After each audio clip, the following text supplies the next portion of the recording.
Hi, today I'm going to teach you the first, second, and third conditionals in English so that you can use them confidently in English conversation. I also want to give you some tips on how you can avoid common mistakes in this grammar, and stick around till the end because I have some questions that I'd like you to answer in the comments based on the first, second, and third conditional.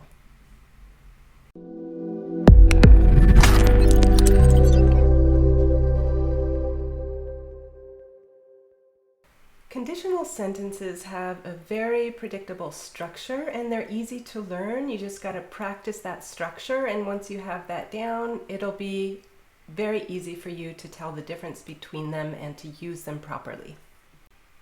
Let me start with the first conditional.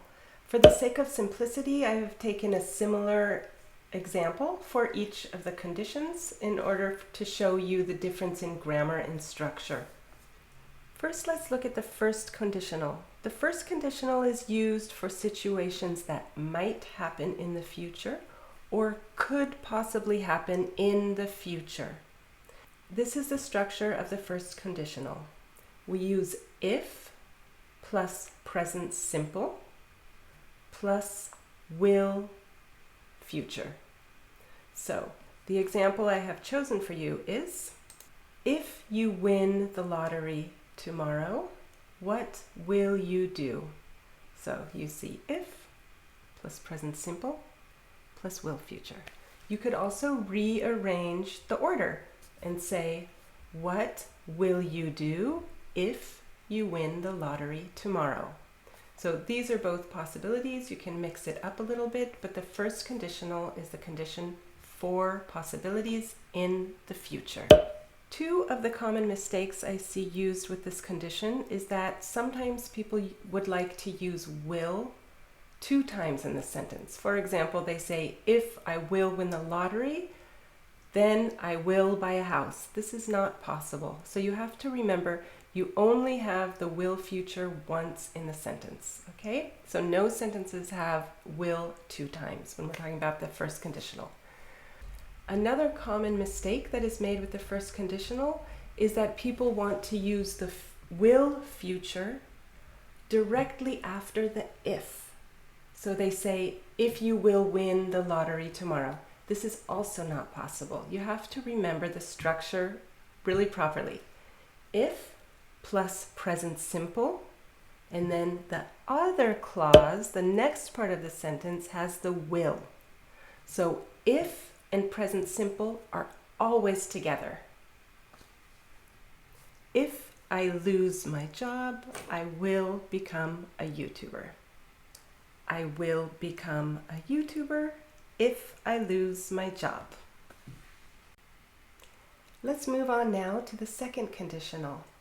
The second conditional is used for unreal situations. It looks like this. If plus past simple plus would plus infinitive. As an example, we would say, if you won the lottery, what would you do with it? Or if you won the lottery, what would you buy? So you'll notice that we do use the past simple as the grammar in the second conditional, but it doesn't mean that it's the past tense. Since it's an unreal situation, it's neither past nor future. It's unreal. Yeah? Like if I say, if I were you, I would quit my job. It's not past, it's just an unreal situation. And for this conditional, I would also like to point out a couple errors that I hear people make. And they're similar to the errors made with the first conditional in that you really have to pay attention to the exact grammar of the sentence and keep it, it's very predictable. Once you've learned it and practiced it, you won't make mistakes anymore. But what I hear people do is, of course, they use would 2 times in the sentence. So instead of, if I knew the answer, I would tell you, they would say something like, if I would know the answer, I would tell you. So keep in mind, you only have would once in the sentence. That's my first tip.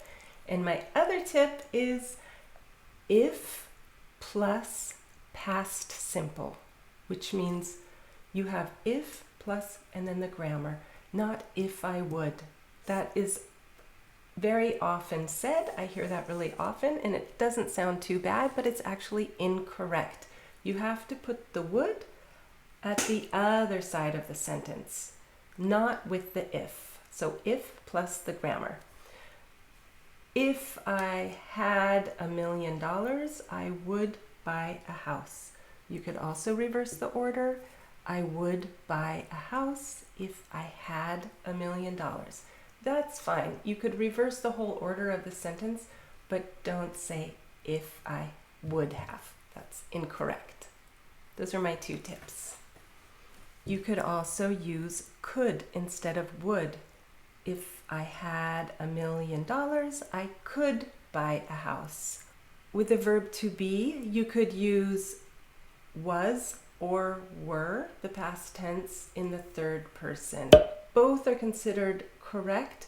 More common is the were, the subjunctive, for something that's unreal. If I were you, if she were older, if she were more polite, you could use this plural form of to be. If I spoke Spanish, I would move to Spain. If I were president, I would abolish war. So that brings me to the third conditional, the most complicated conditional of all. But again, it takes a very predictable structure. You just have to memorize it, practice it, and you can't go wrong. So when do we use the third conditional?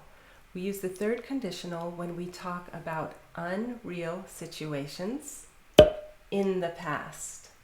So the structure looks like this. If plus past perfect plus would have plus past participle. So the past participle is the third form of the verb. Go, went, gone, it's gone. Work, worked, worked. The third form or past participle is worked.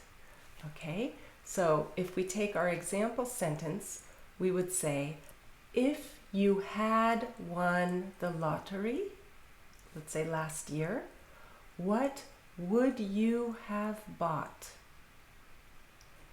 What would you have bought if you had won the lottery last year? Okay, so this is an unreal situation. I didn't win the lottery last year, but this is a what if situation in the past. The past perfect is important in using the third conditional, so remember that we make the third conditional by taking had and the past participle. Had been, had done, had happened. So here are a couple more examples so you can hear it. If I had had $10 million 10 years ago, I would not have worked so hard. If I had remembered my keys this morning, I would not have been locked out of the apartment. If I had met you earlier, we could have been friends a very long time. These are just a few examples of the third conditional. Now I have some quiz questions I would like you to answer in the comments. Here we go. Number 1. What will you do if it rains next weekend? Number 2. What will you do if your best friend forgets your next birthday? Tell me in the comments which conditional it is and give me your answer. Question number 3. What would you do if you were invisible? What would you do if you were invisible? Question 4. What would you do if you were fluent in English? What would you do if you were fluent in English? Question number 5. If you had been born in another country, how would your childhood have been different? If you had been born in another country, how would your childhood have been different? Question number 6. If you hadn't finished school, what would you have done? If you hadn't finished school, what would you have done? And number 7 is an extra credit question because it's a mixed conditional. It mixes the second and the third. What would the world be like if the internet had never been invented? If the internet had never been invented, what would the world be like? I'd like you to answer these, any or all of these, in the comments and let me know. Thanks a lot for joining me today. I hope you enjoyed it. I'll attach some links to learn the conditionals in the description, including a link to my sets on Quizlet so you can have some extra practice. And I hope to see you again in my next video. Take care. Bye-bye.